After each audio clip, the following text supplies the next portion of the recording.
엄청 새삼스럽고 쑥스럽고 몸둘 바를 모르겠습니다. 네, 너무 잘 소개를 해주셔서 너무 감사드립니다. 예.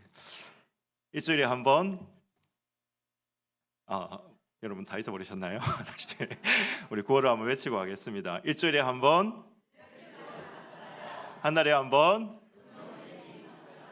1년에, 1년에, 할렐루야, 아멘. 부흥 111 운동 우리 일환으로 지난주가 아니죠. 지난번에 에베소 1장 17절 이 말씀을 가지고 함께 말씀을 나눴습니다. 오늘 1, 2 남전도의 헌신 예배라서 맞춰서 설교를 해야 되는데 본문을 좀 바꿔야 되는 게 아닌가 생각도 좀 들었습니다. 근데 또 보니까 오늘 본문 말씀이 소망과 능력에 대해서 말씀하고 있는 말씀이라서 우리 일남전도에 그대로 해도 되겠다라는 그런 또 마음이 들더라고요. 그래서 그대로 우리 이 말씀 가지고 함께 은혜를 나누었으면 합니다. 제가 한 PPT 한번 띄워주시겠어요? 자, 1995년도에 허블 만환경이라는 만환경이 있습니다. 그 전에 여러분 지금 뭐 하고 있는 장면이면 바늘을 갖다가 지금 밤 하늘에다가 이렇게 딱 대고 있는 장면입니다. 근데 이 1995년에 허블 만환경이라는 우주에 띄운 만환경 있잖아요. 우리 지구에서 이제 지구에 있는 만환경이 아니라 우주 그 궤도상에 돌고 있는 허블 만환경이라는 큰 만환경 있지 않습니까? 전 세계에서 뭐 성능이 얼마 전까지만 해도 최고로 좋은 그런 만환경이었는데 이 허블 만환경 책임자가 좀 사람들이 반대하는데도 불구하고 어떤 한 큰 도전을 합니다. 뭐였냐면 저렇게 저렇게 저 그 밤하늘에 바늘 구멍만한 저 공간에다가 만환경을 이렇게 비추는 겁니다. 비춰서 4일 동안, 처음에는 10일 동안 이렇게 빛을 비추었습니다. 사람들이 막 반대를 했겠죠. 이게 이 허블 만환경인데요. 이거 가지고 왜 이렇게 엄청나게 비싼 만환경인데 이거 가지고 왜 그런 낭비를 하느냐, 왜 시간 낭비, 자원 낭비를 하느냐 이렇게 가지고 사람들이 많이 반대를 했는데 10일 동안 그래도 이 책임자가 윌리엄 뭐 이름이 윌리엄이라는 제가 사람인데 이분이 하여튼 10일 동안 비췄습니다. 근데 10일 동안 비추자 여러분 그 결과가 나왔는데 그 결과가 전 세계를 놀랍게 했습니다. 이런 사진이 나온 겁니다. 이런 사진이 안 넘어가네요. 이런 사진이 나왔습니다. 바늘 구멍만한 곳을 비쳤는데 별들이 아니고 저게 여러분 하나하나가 앞에 반짝이는 거 몇 개 빼놓고는 전부 다 별일까요? 은하일까요? 은하입니다. 은하. 여기만 그렇나 싶어가지고 다른 데도 찍혀봤어요. 다른 데도 찍어보니까 밤하늘 어디를 이렇게 다 비추어도 그 바늘 구멍만한 곳에 1만 개의 은하가 찍히더라는 거예요. 1만 개 넘는 은하가 찍히더라는 것입니다. 그래서 여러분 이 밤하늘의 계산을 그렇게 대략 천문학자들이 계산을 해봤어요. 그러면 은하가 이 하늘에 몇 개가 있느냐? 몇 개가 있을까요? 이렇게 계산을 하니까 총 몇 개가 있을까요? 자그마치 2조 개가 있다는 거예요. 2조 개가. 그렇죠? 이 우주에 우리가 관측 가능한 범위 내에 있는 은하가 2조 개가 있다는 겁니다. 근데 여러분 그 은하는 별이 아니죠. 은하 하나에 또 별이 몇 개가 있을까요? 1000억 개 이상. 그렇죠? 어떤 많은 데는 뭐 1조 개 있는 데도 있고 좀 적은 데는 뭐 1천억 개 이렇게 있는데 우리 은하에는 한 2천억 개. 여러분 이렇게 있다는 것입니다. 정말 뭐 엄청나게 어마어마한 크기죠. 우주라는 게. 그렇죠? 이 우주라는 크기라는 게 정말 우리가 상상이 안 갈 정도로 어마어마한 크기입니다. 그래서 여러분 무신론 천문학자 중에 칼 세이건이라는 사람이 있습니다. 유명한 코스모스라는 책을 지은 사람인데 이 사람은 무신론자입니다. 책을 봐도 곳곳에 무신론이라는 티가 딱 납니다. 그런데 칼 세이건이라는 사람이 뭐라고 이야기를 했냐면 이렇게 이야기를 했습니다. 이 우주에 우리만 존재한다면 그것은 엄청난 공간의 낭비다라고 이렇게 이야기를 했습니다. 그러니까 칼 세이건 생각에는 우주에는 우리 인간 말고 다른 외계인들도 많이 있을 것이다. 이제 이렇게 이야기를 한 것이죠. 그런데 여러분 그걸 받아가지고 페르미라고 하는 또 천체 물리학자, 유명한 천체 물리학자가 있는데, 이 페르미라는 사람은 이렇게 이야기를 했습니다. 그러면 그들은 어디에 있는가? 그러면 그들은 어디에 있는가? 그 많은 외계인들이, 칼 세이건 당신 말 맞잖아. 이 우주가 이렇게 넓고 이 우리만 존재한다면 공간 낭비라서 외계인들이 있다면 왜 우주는 이렇게 조용한가? 침묵을 하고 있는가라고 이렇게 이야기를 했습니다. 페르미의 지문에 대해서 또 여러 과학자들이 이야기를 했지만은 제가 지금 뭐 과학 강의를 하는 게 아니기 때문에 그런 이야기를 하지는 않겠습니다. 근데 여러분, 저는 이 이야기를 하려고 합니다. 이 질문에 대한 기독교적인 답은 뭔가? 기독교적인 답이 뭔가? 제가 설교 중반에 아마 이 문제에 대해서 답을 이야기를 해보려고 합니다. 오늘 근데 여러분, 이 본문의 말씀은 우리가 읽을 때, 성경을 읽을 때 어떤 질문을 부흥 운동의 일환으로 성경 읽기를 하고 있는데 어떤 우리가 질문을 던져야 되는가에서부터 시작했죠. 첫 번째는 우리가 어떤 질문을 던져야 된다고 했습니까? 첫 번째는 그렇죠, 우리가 알아야 될 게 뭐라고 했습니까? 네, PPT 다시 한번 띄워주시겠어요? 네, 다시 한번 띄워주시겠어요? 네. 첫 번째 우리가 던져야 될 질문은 그렇죠, 하나님이 누구이신지 이렇게 질문을 던져야 된다라고 그렇게 말씀을 드렸습니다. 그래서 우리 주 예수 그리스도의 하나님 영광의 아버지께서 지혜와 계시의 영을 주시사 하나님을 알게 하시고, 여러분, 하나님을 알게 해달라는 질문을 던져야 된다고, 하나님은 누구이신가라는 질문을 던져야 된다라고 말씀을 드렸습니다. 이 성경은 결국 하나님에 대한 책이다. 그렇죠? 그래서 그 하나님이 우리 안에 계시기 때문에 우리의 모든 거룩과 생명과 풍성한 삶의 근간은 바로 이 하나님을 아는 것에서부터 우리가 근간을 이룬다라고 이렇게 말씀을 드렸습니다. 이거 두 번째 질문은 이거였습니다. 부르심의 소망이 무엇이며, 이걸 항상 질문을 던져야 된다. 우리가 성경을 읽을 때마다, 그리고 성경을 읽어야 되는 이유이기도 합니다. 부르심의 소망이 뭔지를 우리가 질문을 던져야 된다라고 그렇게 말씀을 드렸습니다. 그래서 우리는 하나님의 성경을 읽을 때마다 이 성경 말씀에서 이야기하시는 하나님의 뜻은 무엇인가? 나를 향하신 계획은 무엇인가? 하나님의 뜻은 무엇인가? 항상 이 질문을 던지면서 성경을 읽어야 됩니다. 자, 오늘 우리가 세 번째로 우리가 질문을 던져야 될 것이 있는데요. 오늘 세 번째는 뭐라고 이야기합니까? 이 두 가지라고 한 다음에 성도 안에서 그 무엇에 뭐라고 이야기합니까? 그 기업의 그죠? 그 기업의 영광의 풍성이 무엇인지를 알아야 된다라고 그렇게 기도하고 있죠. 사도 바울이 오늘 이렇게 에베소 교인들을 위해서 기도하는데 성도 안에서 그 기업의 영광의 풍성이 무엇인지를 알게 하시기를 구하고 있는 것입니다. 기업이라는 말이 나옵니다. 그렇죠? 기업이라는 게 과연 뭔가? 하나님이 우리한테 현대나 삼성 같은 그런 기업을 주신다는 이야기인가? 이제 그런 이야기가 아닙니다. 자, 기업 또는 유업 같은 말인데요. 기업이나 유업을 우리가 그냥 이렇게 하면 무슨 삼성, 현대처럼 이런 엔터프라이즈 기업을 생각할 수 있지만은 원래 원어상의 의미를 보면 이렇습니다. 마태복음 25장 34절에 창세로부터 너희를 위하여 예비된 나라를 상속하라 할 때 그 상속이 기업하고 똑같은 단어입니다. 똑같은 단어 클레노노메오입니다. 그러니까 기업이라는 것은 하나님께 주시는 상속물을 이야기를 하는 거거든요. 상속물. 그래서 각 자녀에게 합당하게 할당해 주신 어떤 그런 분깃을 바로 기업이다라고 이렇게 이야기한다는 것입니다. 하나님이 그분의 백성에게, 그분의 자녀에게 할당해 주시는 그것을 바로 기업이라고 합니다. 그러면 하나님이 우리에게 주실 것, 기업이 하나님께서 우리가 상속해 주실 것이 무엇입니까? 그것이 과연 어디에 있습니까?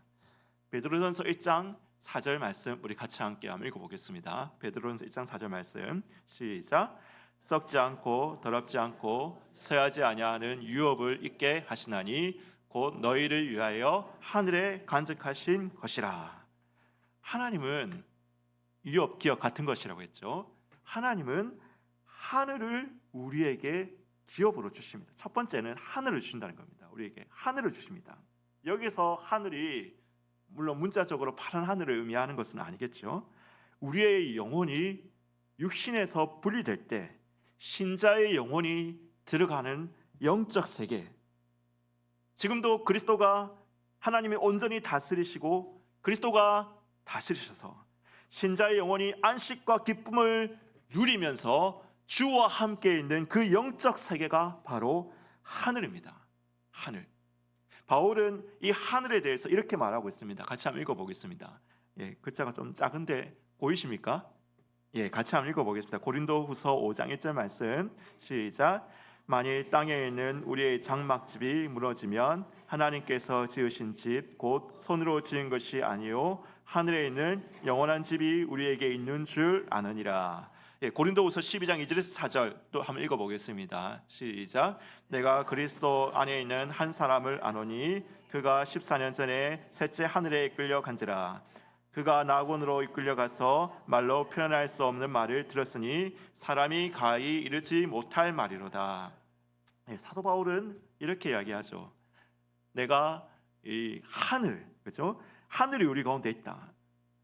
바울은 심지어 이렇게도 이야기합니다. 내가 지금 땅의 육신의 장막에 지금 있는데 요거하고 하늘의 이 거기하고 둘 사이에 끼었는데 내가 차라리 세상을 떠나서 그리스도와 함께 있는 것이 훨씬 더 내게는 좋다.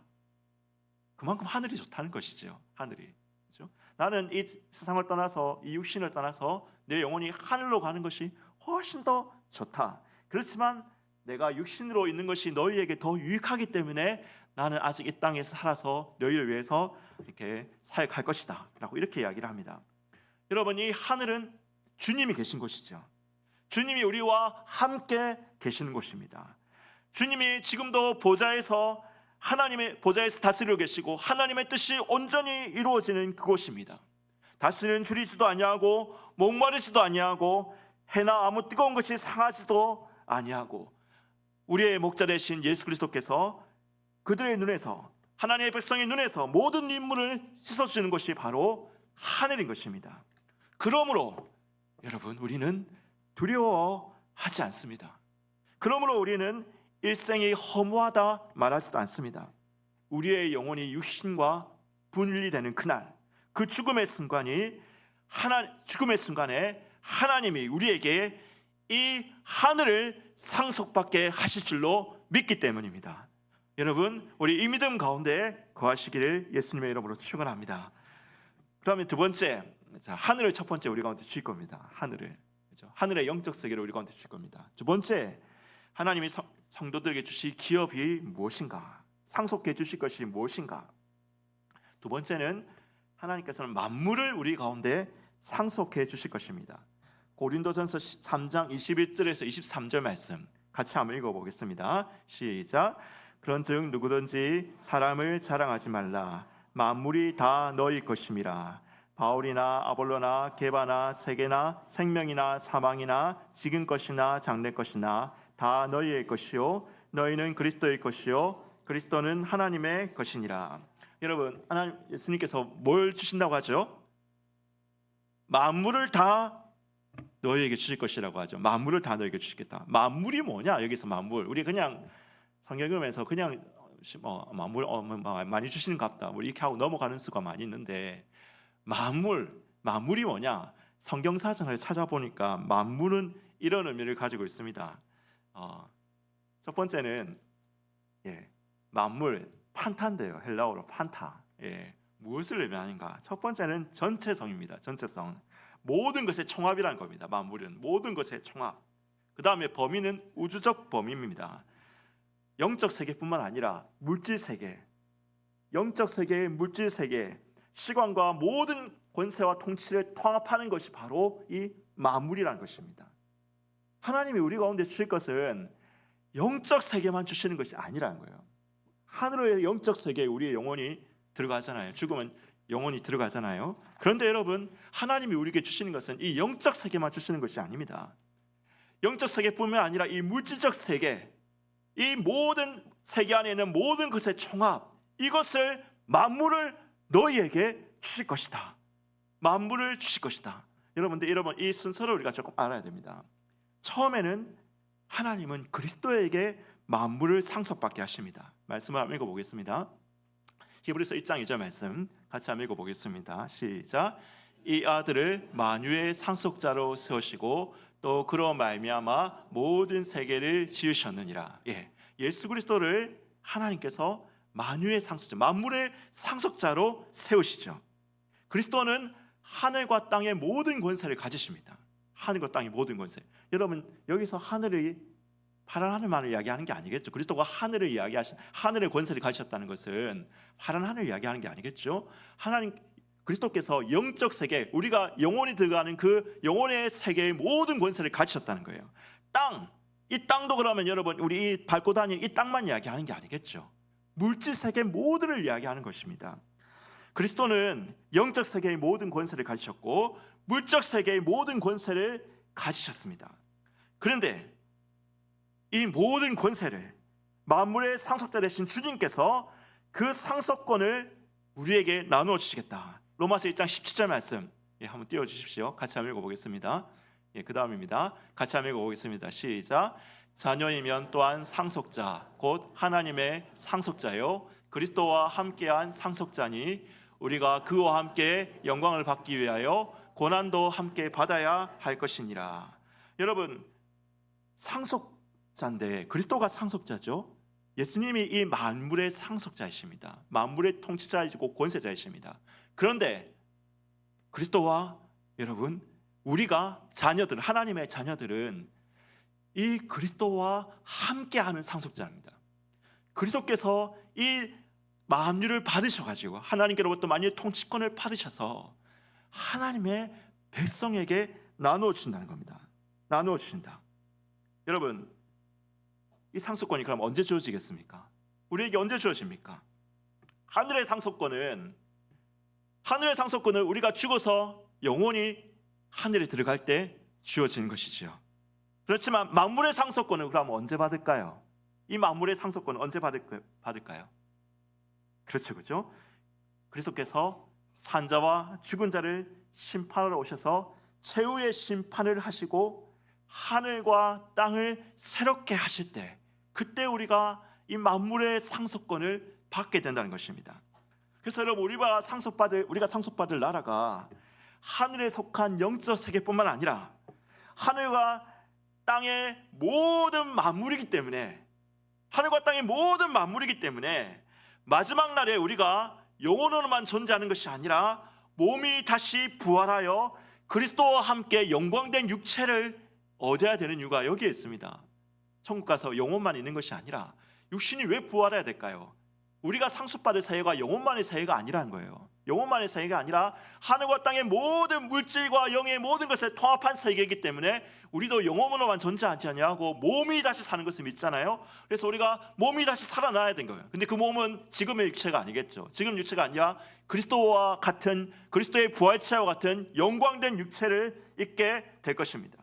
그래서 여러분, 그때 하늘에 있는 것이나 땅에 있는 것들이 다 그리스도로 말미암아 통일되고 그분의 왕권 아래 들어가게 되는 것입니다. 여러분, 그래서 그리스도는 어떻게 하십니까? 그 통치권을 그리스도인들에게, 그분의 백성에게 나누어 주십니다. 문화의 비유, 누가복음 19장 말씀에 보면 문화의 비유가 나오는데, 문화의 비유에서 왕이 왕권을 받아가지고 종들에게 10고을 다스려라, 5고을 다스려라, 2고을 다스려라, 통치권을 나누어 주시는 것입니다. 여러분, 아까 제가 처음 설교 시작할 때 지구에 사는 인간에 비해서 우리가 왜 이렇게, 우주가 왜 이렇게 쓸데없이 큰가? 공간 낭비 아닌가?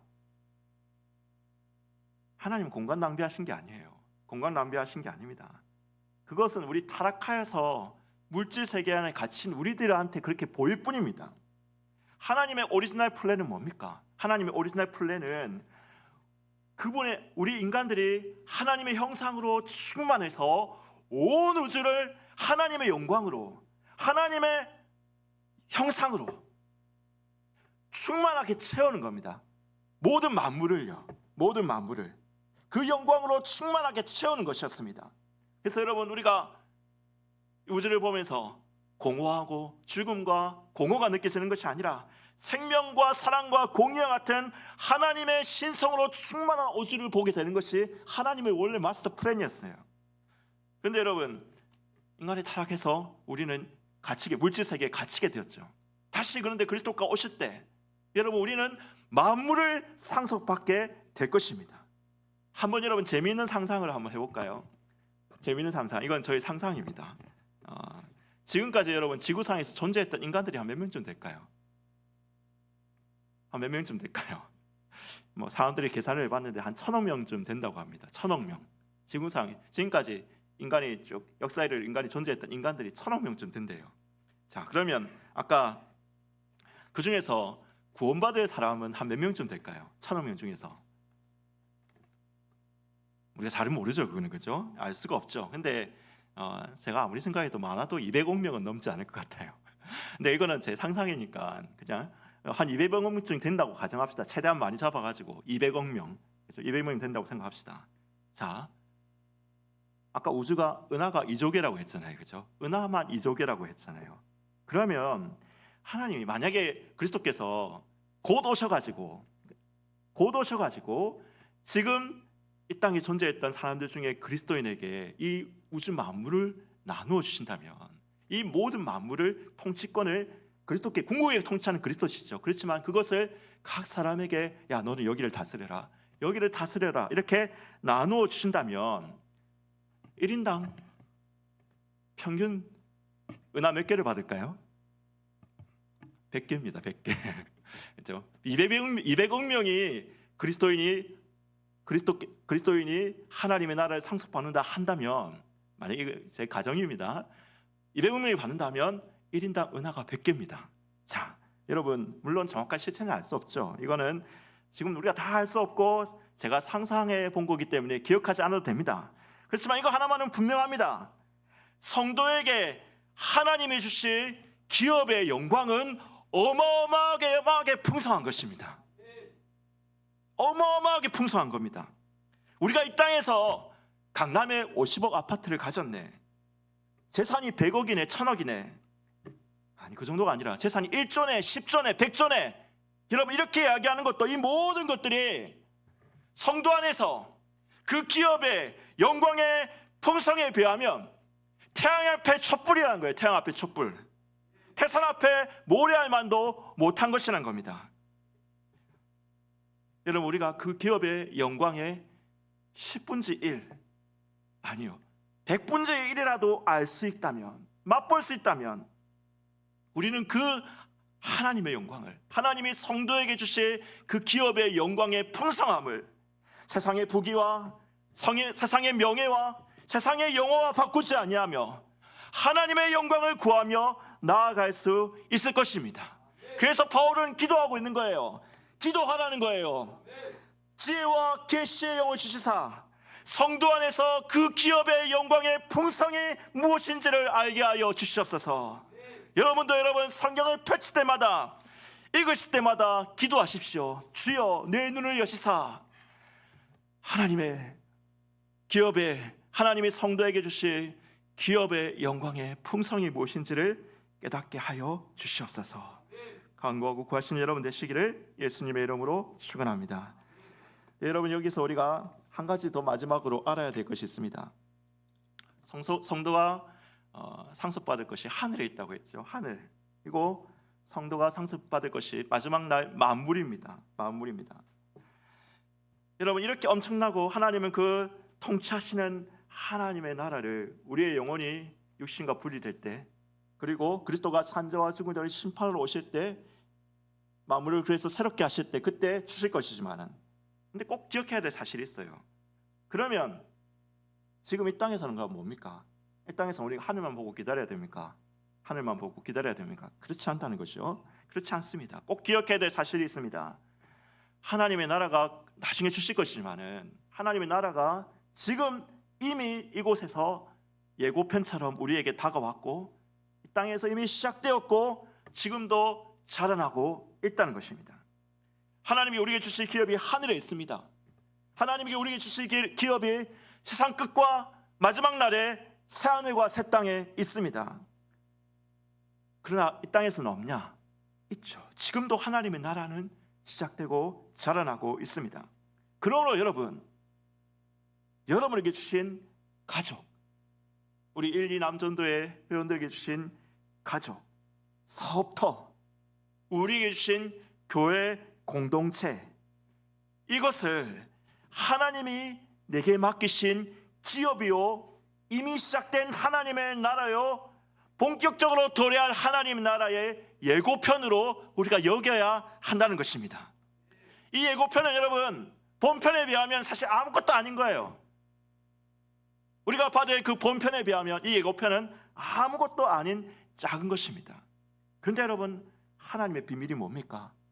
하나님의 놀라운 비밀이 뭡니까? 이 작은 일에 충성하는 자에게 내가 하늘과 만물의 큰 것도 맡길 것이다. 하나님의 말씀이 그거잖아요. 그죠? 작은 일에 충성하는 자요. 제가 여러분 원래 우리에게 이게 주실 것 이야기하고, 근데 주신 것 마지막에 성도 안에 그 기업의 그의 힘의 광력으로 역사하심을 따라 민누리게 베푸신 능력, 이것도 이야기하려고 했는데 시간 관계상 그건 또 다음에 하겠습니다. 오늘은 여기로 해서 마무리하겠습니다. 그러나 여러분, 이건 분명히 기억하시길 바랍니다.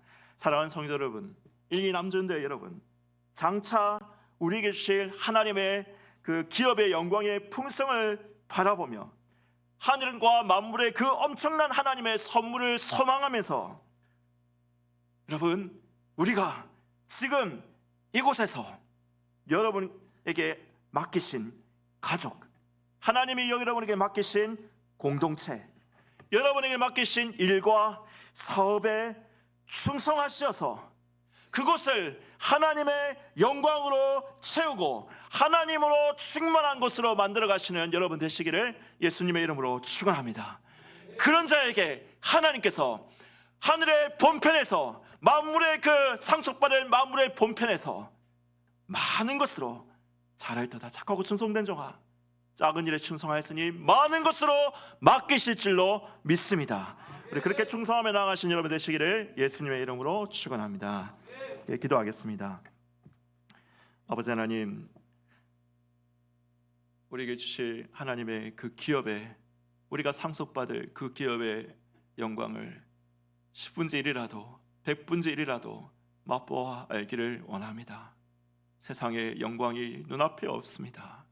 오직 그 비할 수 없는 우리 주님의 영광을 구하며 나아가는 자가 되기를 소원합니다.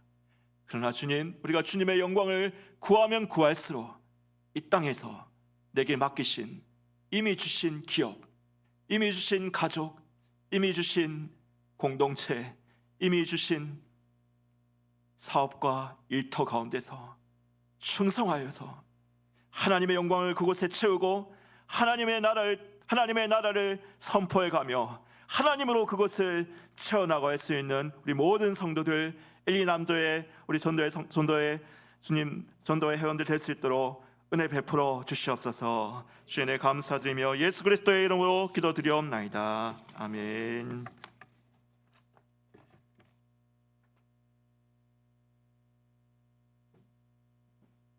많은 은혜 받으셨죠?